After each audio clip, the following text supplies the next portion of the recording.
ఈరోజు నా పుట్టినరోజు సందర్భంగా మరి నాకు ఎంతో కాలంగా మిత్రులు, శ్రేయోభిలాషులు, నేనంటే చాలా ప్రేమతో ఉండేటువంటి అటు శ్రీకాకుళం దగ్గర నుండి కానివ్వండి, ఇటు రాయలసీమ కడప దగ్గర నుండిగా ఉండి ఈరోజు కూడా వద్దు అనే కొద్దీ వాళ్ళందరూ కూడా కొంతమంది నా మీద అభిమానంతో ఇక్కడికి రావడం జరిగింది.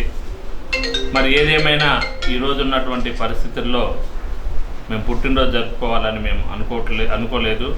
కానీ లోకల్గా ఉన్న కొంతమంది మిత్రుల వల్ల చిన్న కార్యక్రమం ఏర్పాటు చేయడం జరిగింది. అయితే ఈరోజు మనం చూస్తూ ఉన్నాము, ఎందుకంటే మేము పుట్టి పెరిగిన తర్వాత విజయవాడ ఈ విధంగా మునిగిపోయే పరిస్థితి ఎప్పుడూ చూడలేదు గతంలో.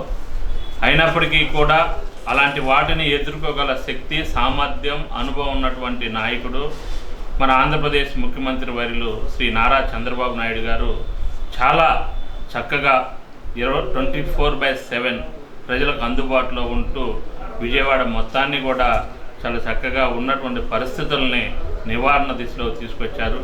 వారిని స్ఫూర్తిగా తీసుకొని మాలాంటి యువ నాయకత్వం కూడా పనిచేస్తూ ఉంది.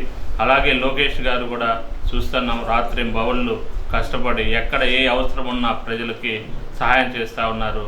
మరి ఈరోజు నా పుట్టినరోజు సందర్భంగా ఏదైతే కేంద్ర మంత్రివర్యులు డాక్టర్ పెమ్మసాని చంద్రశేఖర్ గారు ఉన్నారో వారి ద్వారాగా కొంత నేను సీఎం రిలీఫ్ ఫండ్కి కొంత అమౌంట్ ఇస్తున్నాము. నాలాగే అందరూ కూడా సహకరించాలని, పేద ప్రజలు కష్టాల్లో ఉన్నారు, వారికి మన వంతు సహాయం చేయాలని చెప్పేసి కోరుకుంటూ నాకు పుట్టినరోజు శుభాకాంక్షలు తెలియజేసిన వారికి, మరి ఇక్కడికి వచ్చి ప్రత్యేకంగా కలిసి విషయం చెప్పిన వారందరికీ కూడా ధన్యవాదాలు తెలియజేస్తున్నాను.